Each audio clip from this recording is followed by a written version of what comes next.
राधे राधे बच्चों, कैसे हैं आप लोग। उम्मीद करते हैं बहुत अच्छे होंगे, अच्छे से पढ़ाई भी कर रहे होंगे क्योंकि पढ़ाई की टेंशन नहीं लेनी है।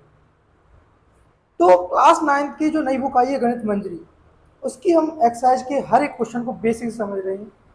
तो हमने 2.1 2.2 कर लिए, आज हम पढ़ेंगे 2.3। जिसने पुरानी वीडियो नहीं देखी है उसको ज़रूर देखें, पर ये वीडियो अपने दोस्तों से ज़रूर पहुँचाया करें जिससे वो भी ये हर कॉन्सेप्ट को सीख सकें। अगर आप वीडियो को देखेंगे, लाइक करेंगे, तो मैं भी मोटिवेट होऊंगा, जिससे मैं अच्छे अच्छे आपके लिए कंटेंट लाता रहूँगा। तो शुरुआत करते हैं 2.3 के पहले क्वेश्चन से। A student has 500 rupee in her saving bank account. She gets 150 रुपये every month as pocket money. How much money will she have at the end of every month from the second month onward? Find the linear expression to represent the M she will have in the end month. अब जितने भी question करने वाले हैं उसमें हमें एक linear expression बनाना है। लीनियर एक्सप्रेशन ये होता है कि एक तो हमारा फिक्स टर्म होता है, इसको अपन कांस्टेंट बोलते हैं, और एक होता है हमारा वेरिएबल जिसकी वैल्यू फिक्स नहीं रहती है। तो इन दोनों से ही मिलकर जो बनेगा उसको ही बोलेंगे लीनियर एक्सप्रेशन। फॉर एग्जाम्पल मान लेते हैं चिंटू है, इस चिंटू के अकाउंट में अभी रुपए हैं 500। अब इस चिंटू को 150 रुपए हर महीने मिल रहे हैं पॉकेट मनी। तो 500 रुपए के बाद फर्स्ट मंथ में उसको कितने रुपए मिलेंगे? तो 500 में हम कितना प्लस कर देंगे? 150। तो ये कितना हो जाएगा हमारे पास? 650। अब मान लेते हैं हम सेकंड मंथ पे पहुंच रहे हैं, तब कितना मिलेगा? 500। हर महीने अगर 150 मिल रहे हैं तो 2 महीने में कितने होंगे? 150 इंटू 2। तीसरे मंथ में कितने होंगे? 150 इंटू 3। और अगर मैंने मान लिया कि टोटल nth मंथ है, तो बस क्या करना है, 500 तो लगेंगे ही रखेंगे क्योंकि हमारे अकाउंट में डले हुए हैं, और 150 का मल्टीप्लाई करना पड़ेगा किससे? n से। जिस तरह हम यहाँ 150 का मल्टीप्लाई 1 से कर रहे हैं क्योंकि 1 मंथ है, 2 से कर रहे हैं क्योंकि 2 मंथ है, 3 से कर रहे हैं 3 मंथ है, n से करेंगे कितना है? n month. वही कॉन्सेप्ट यहाँ पर लगाना है कि किसी स्टूडेंट के पास अगर 500 रुपी हैं तो let student has rupees in her saving bank account. कितना रुपए है? 500 रुपये। ठीक है,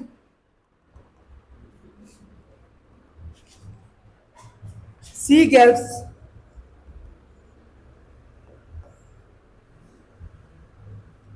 gets every month as pocket money.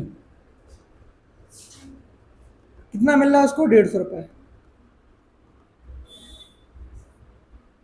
अब अगर 150 रुपये मिल रहे हैं, इसने बोला है कि सेकेंड मंथ से हमें कितनी मिलने स्टार्ट हो जाएंगे। तो सबसे पहले लीनियर एक्सप्रेशन बना लेते हैं। लीनियर एक्सप्रेशन में क्या बनेगा? 500 तो वही, प्लस जैसा कि मैंने अभी बताया कि 150 इंक्रीज होंगे इनटू n। ये हमारा बन गया लीनियर एक्सप्रेशन। अब यहाँ पीछे प्लस क्यों लगाया? क्योंकि हर महीने रुपए बढ़ रहे हैं, अगर घट रहे होते तो हम क्या कर देते? माइनस करते। अब उसने बोला कि every month from the second month, यानी सेकंड मंथ से हमें पता करना है, तो n की वैल्यू जो स्टार्ट करेंगे 2 से। तो अगर टेबल में बनाना चाहूं तो यहां लिख देंगे अपन मंथ, और यहां लिखेंगे रुपीज इन हर अकाउंट। अब मान लेते हैं फर्स्ट मंथ है, वैसे तो हमें सेकंड से बताना, तो 2 रखेंगे। तो रखो 500 प्लस 150 इंटू 2, यानी ये कितना हो जाएगा हमारे पास? 800। अब 3 मंथ हुआ तो n की जगह क्या रखना पड़ेगा? 3। तो कितना हो जाएगा? 500 150 इंटू 3। तो ये हमारे पास हो जाएगा 950। इस तरह से आपको आगे तक करनी है। कितना करना है? 6 7 तक इतना कर सकते हो, ताकि मैक्सिमम आप कितना भी कर सकते हो। अगला क्वेश्चन क्या है, अ रैली स्टार्ट विथ 120 मेंबर्स। एक रैली स्टार्ट होती है जिसमें कितने मेंबर है टोटल, 120। 9 member drop out. अच्छा, ड्रॉप आउट मतलब क्या होता है, हटना, यानी कि हर घंटे 9 मेंबर्स वहां से रिलीज हो रहे हैं। तो बताओ कितने मेंबर बचेंगे आफ्टर 1 आवर, 2 आवर, 3 आवर, अगर n आवर हुए तो एक्सप्रेशन क्या होगा, सेम टू सेम, सिंपल समझे। रैली स्टार्ट विथ 120 मेंबर, यानी कि स्टार्टिंग में कितने मेंबर हैं उसके पास, 120 मेंबर। हर घंटे में कितना डिक्रीज हो रहा है, 9 क्या हो रहा है, ड्रॉप आउट हो रहे हैं। तो अगर मैं लीनियर एक्सप्रेशन बनाना चाहूं तो सबसे पहले शुरुआत में कितने थे, 120, जो कि फिक्स है। अब पहले मंथ में कितने जाएंगे, 9, तो 9 इंटू 1, क्योंकि 1 आर, सॉरी पहले आर कितने जाएंगे, 9 इंटू 1, क्योंकि आर बोला है, मंथ नहीं बोला यहाँ पर। दूसरे में क्या होगा, 120 माइनस 9 इंटू 2। तीसरा क्या होगा, 120 माइनस 9 इंटू 3। और अगर एन आर हुआ तो क्या होगा, 120 माइनस 9 इंटू एन। ये हमारा बन गया लीनियर एक्सप्रेशन। अब आपको बनाने 1 2 3 डॉट डॉट, आप 6 तक टेबल बना दोगे, जैसा कि मैंने पिछले वीडियो बताया। क्या करोगे, यहां पर लिख दोगे आर और यहां लिख दोगे मेंबर, रिमेनिंग मेंबर। तो फर्स्ट में एन की वैल्यू क्या रखनी है, फर्स्ट 120 माइनस 9 कितना हो जाएगा हमारे पास, 11। सेकंड में कितना होगा, 9 2 जा 18, 120 में 18 गया तो कितना बचेगा, 102। इस तरह से आपको मैंने बोला ना 6 या 7 तक बना देनी, अगर उसने बोला नहीं है तो। बढ़ते हैं नेक्स्ट क्वेश्चन की तरफ। Suppose the length of the rectangle is 13 centimetre, find the area of the breadth is 12 centimetre. अभी हमने बताया कि एक तो कांस्टेंट टर्म होता है और एक वेरिएबल होता है जिसकी वैल्यू बदलती रहती है। तो एरिया क्या होता है हमारे पास, लेंथ इनटू ब्रेथ। एरिया क्या होता है, लेंथ इनटू ब्रेथ। हमें ब्रेथ कितनी दी है बताओ, 12 सेंटीमीटर। लेंथ तो पता नहीं है, सॉरी लेंथ हमें कितनी दी है, 13 सेंटीमीटर। और ब्रेथ कितनी दी है, 12 सेंटीमीटर फर्स्ट केस में, सेकंड केस में 10, तीसरे में 8। तो एरिया होता है लेंथ इनटू ब्रेथ। तो केस फर्स्ट हम लिखेंगे जिसमें लेंथ हमारी कितनी दी, 13, और ब्रेथ कितनी दी है, 12। 12 3 36, 12 बन जाए 12, और 12 में अगर 3 जोड़ेंगे तो 15 सेंटीमीटर स्क्वायर। अब देखो हर बार लेंथ तो सेम रहेगी 13, बदलेगा क्या, ब्रेथ। तो अगर लेट कर लेते हैं, अगर लीनियर एक्सप्रेशन बनाएंगे तो यही तो बनेगा 13 इंटू एन। यहां पर एन क्या है, ब्रेथ ऑफ रेक्टेंगल, क्योंकि बदल तो वही रही है। जब अगर एन की वैल्यू मैंने 10 रखी तो ये हो जाएगा 13 इंटू 10, तो ये हो जाएगा 13 इंटू 10। ये केस सेकंड हो गया 130 सेंटीमीटर स्क्वायर।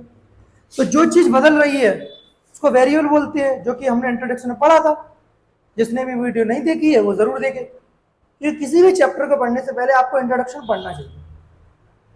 बढ़ते हैं नेक्स्ट क्वेश्चन की तरफ। Suppose the length of rectangular box is 7 centimetre and breadth 11 centimetre. Rectangular box की बात कर रहा है, यानी कि क्यूबॉइड की बात कर रहा है। क्या होता है, लेंथ, ब्रेथ और हाइट। बात हुई यहां पर इसके वॉल्यूम की। तो वॉल्यूम क्या होता है हमारे पास, length into breadth into height. फिर से वही क्वेश्चन कि बदल क्या रहा है, हर बार बदल क्या रहा है, हाइट। लेंथ ब्रेथ तो सेम है, कितना है, 7 इंटू 11। हाइट को अपन मान लेते हैं n, तो जो जाएगा 77 इंटू n। अब n की वैल्यू अगर 5 रखोगे तो वॉल्यूम अलग आएगा, 9 रखोगे तो अलग आएगा, 30 रखोगे तो अलग आएगा। तो रखो जरा 77, अगर n की वैल्यू मैंने 5 रखी, 5 7 जा 35, 5 7 35, और 35 से जोड़ेंगे तो 38 सेंटीमीटर क्यूब। इस तरह से आपको केस सेकंड करना है, इसी तरह से सेकंड थर्ड केस करना है। तीनों में अपन क्या निकालना है, volume of rectangular bracket. Linear expression क्या होता है, जिसमें लेंथ, ब्रेथ और हाइट तो है ही, ये तो अपना वॉल्यूम हो गया, लेकिन उसमें जो वेरिएबल होगा वो हमेशा बदलता रहेगा और जो कांस्टेंट होगा वो हमेशा फिक्स रहेगा। लास्ट क्वेश्चन है 2.3 का। Sarita is reading a book of 500 pages. She reads 20 pages every day. How many pages will be left after 15 days? Same to same है, अगर जा रही है कोई चीज खत्म हो रही तो माइनस लगाते और आ रही है तो क्या लगाते प्लस। अब उसके पास इनिशियली कितने थे 500, अगर वो एक दिन पढ़ेगी तो 20 पढ़ेगी तो 20 इंटू 1, अगर 2 दिन पढ़ेगी तो 20 इंटू 3, 3 दिन पढ़ेगी तो 20 इंटू 3, और अगर 15 डे पढ़ेगी तो कितना होगा 500 माइनस 20 इंटू 15, यानी कि ये कितना हो जाएगा हमारे पास 200 पेज क्या होंगे लेफ्ट बचेंगे। लीनियर पैटर्न यही बताया है कि वेरिएबल होता है और कांस्टेंट, हर दिन बदल क्या रहा है, जो हमारी वैल्यू है n की, यानी कि नंबर ऑफ डेज बदल रहे हैं, तो 500 में से माइनस करेंगे 20 इंटू एन, एन क्या है यहाँ पर नंबर ऑफ डेज।